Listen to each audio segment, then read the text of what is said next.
कभी बारिश के मौसम में आसमान में बिजली देखी है?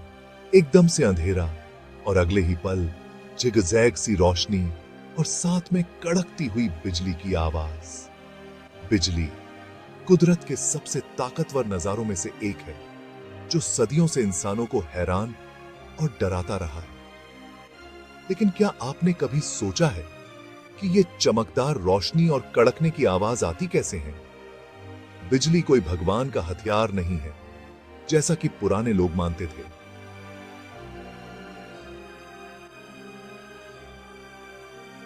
एक बहुत ही दिलचस्प वैज्ञानिक घटना है जो बादलों में बिजली के टकराव से होती है। याद करो, जब आप बच्चे थे और आप बालों में गुब्बारा रगड़ते थे तो आपके बाल खड़े हो जाते थे। यही स्टैटिक इलेक्ट्रिसिटी है। रगड़ने से आपके बालों से गुब्बारे में छोटे छोटे कण जाते हैं, जिससे गुब्बारे पर नेगेटिव चार्ज और आपके बालों पर पॉजिटिव चार्ज आ जाता है। अब यही सिद्धांत लेकिन बहुत बड़े पैमाने पर सोचो, जहां विशाल बादल गुब्बारे की तरह काम कर रहे हैं और धरती आपके बालों की तरह। एक तूफान के अंदर तेज हवाएं ऊपर और नीचे चलती रहती हैं, जिससे बर्फ और पानी के छोटे छोटे कण आपस में टकराते हैं। यह टक्कर बादल के भीतर बिजली के आवेशों को अलग करती है, ठीक वैसे ही जैसे गुब्बारे को बालों पर रगड़ने पर होता है। आमतौर पर हल्के पॉजिटिव चार्ज वाले कण बादल के ऊपर जमा हो जाते हैं, जबकि भारी नेगेटिव चार्ज वाले कण नीचे की तरफ जमा हो जाते हैं।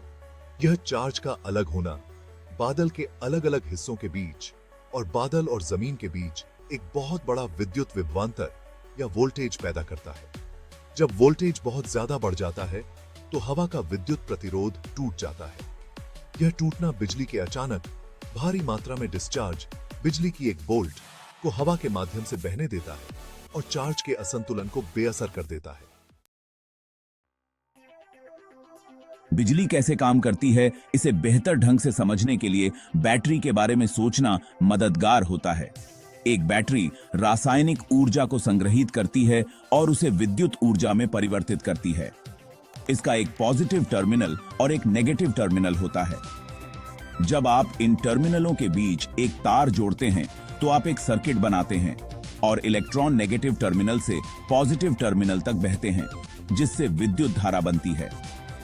एक तूफान में बादल और जमीन एक विशाल बैटरी के टर्मिनलों की तरह काम करते हैं और उनके बीच की हवा बैटरी टर्मिनलों के बीच की जगह की तरह होती है। जब बादल और जमीन के बीच वोल्टेज काफी अधिक हो जाता है तो हवा टूट जाती है, जिससे विद्युत धारा प्रवाहित होने लगती है, ठीक उसी तरह जैसे तार बैटरी टर्मिनलों को जोड़ता है।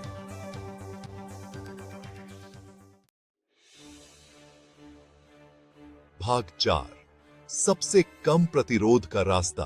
बिजली को जमीन का रास्ता कैसे मिलता है?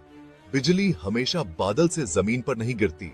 कभी कभी यह एक ही बादल के भीतर दो अलग अलग बादलों के बीच या बादल और आसपास की हवा के बीच भी होती है। लेकिन जब यह जमीन पर गिरती है तो यह अक्सर सबसे ऊंची वस्तुओं जैसे पेड़ों, इमारतों या यहां तक कि लोगों को भी चुनती हुई प्रतीत होती है। ऐसा इसलिए नहीं है क्योंकि बिजली जानबूझकर इन वस्तुओं को निशाना बना रही है, बल्कि इसलिए क्योंकि ये वस्तुएं बिजली के प्रवाह के लिए सबसे कम प्रतिरोध प्रदान करती हैं। इसे इस तरह समझें। कल्पना कीजिए कि आप एक भीड़ भरे कमरे के दूसरी तरफ जाने की कोशिश कर रहे हैं। आप भीड़ में से धक्का मुक्की करके अपना रास्ता बनाने की कोशिश कर सकते हैं, लेकिन दीवारों के साथ या किसी खुली जगह से होकर एक साफ रास्ता खोजना बहुत आसान होगा। इसी तरह बिजली जमीन तक पहुंचने के लिए सबसे आसान रास्ता खोज रही होती है और ऊंची वस्तुएं आसपास की हवा की तुलना में एक छोटा, अधिक प्रवाहकीय मार्ग प्रदान करती हैं। जब एक स्टेप्ड लीडर और एक स्ट्रीमर जुड़ते हैं तो वे बिजली के भारी डिस्चार्ज के लिए एक प्रवाहकीय मार्ग बनाते हैं और धमाका, बिजली गिरती है। भाग 5, रोशन करने वाले तथ्य, बिजली के रहस्यों का अनावरण। बिजली वास्तव में एक आश्चर्यजनक घटना है और जितना अधिक हम इसके बारे में सीखते हैं, यह उतनी ही आकर्षक होती जाती है। यहाँ बिजली के बारे में कुछ दिलचस्प तथ्य दिए गए हैं जो आपको आश्चर्यचकित कर सकते हैं। सूर्य से भी ज्यादा गर्म बिजली के बोल्ट द्वारा गर्म की गई हवा लगभग 50,000 डिग्री फ़ारेनहाइट के तापमान तक पहुंच सकती है, जो सूर्य की सतह से लगभग 5 गुना ज्यादा गर्म है। गति का दानव, बिजली का एक बोल्ट 2,70,000 मील प्रति घंटे की गति से यात्रा करता है, क्योंकि यह बादल से जमीन पर जाता है। सिर्फ एक बोल्ट नहीं, हम जिसे एक ही बिजली की चमक के रूप में देखते हैं, वह अक्सर कई स्ट्रोक की एक श्रृंखला होती है, जो इतनी जल्दी होती है कि हमारी आंखें उन्हें एक ही घटना के रूप में देखती हैं। भाग 6 प्रकृति की शक्ति का सम्मान करना। आंधी के दौरान सुरक्षित रहना। बिजली एक सुंदर और विस्मयकारी घटना है, लेकिन यह अविश्वसनीय रूप से खतरनाक भी है। यह याद रखना महत्वपूर्ण है कि बिजली प्रकृति की एक शक्तिशाली शक्ति है, जिसके लिए हमें सम्मान की आवश्यकता है। जब बादल गरजते हैं, तो यह प्रकृति का हमें छिपने के लिए कहने का तरीका है। आंधी के दौरान ध्यान रखने योग्य कुछ सुरक्षा सुझाव यहां दिए गए हैं। घर के अंदर आश्रय लें। आंधी के दौरान सबसे सुरक्षित जगह एक मजबूत इमारत या एक हार्ड टॉप वाहन के अंदर होती है। खिड़कियों से दूर रहें। खिड़कियों, दरवाजों, बरामदों और ऐसी किसी भी चीज से बचें जो बिजली को किसी संरचना में प्रवेश करने का मार्ग प्रदान कर सके। प्लंबिंग और बिजली के उपकरणों से दूर रहें। बिजली प्लंबिंग और विद्युत प्रणालियों के माध्यम से यात्रा कर सकती है, इसलिए आंधी के दौरान कॉर्ड वाले फोन का उपयोग करने, स्नान करने या बर्तन धोने से बचें। खुले पानी से दूर रहें। यदि आप तैराकी, नौका विहार या मछली पकड़ने जा रहे हैं, तो तुरंत पानी से बाहर निकलें और आश्रय लें। भाग 7 निष्कर्ष। बिजली एक ऐसी ताकत जिसके साथ समझौता नहीं किया जा सकता।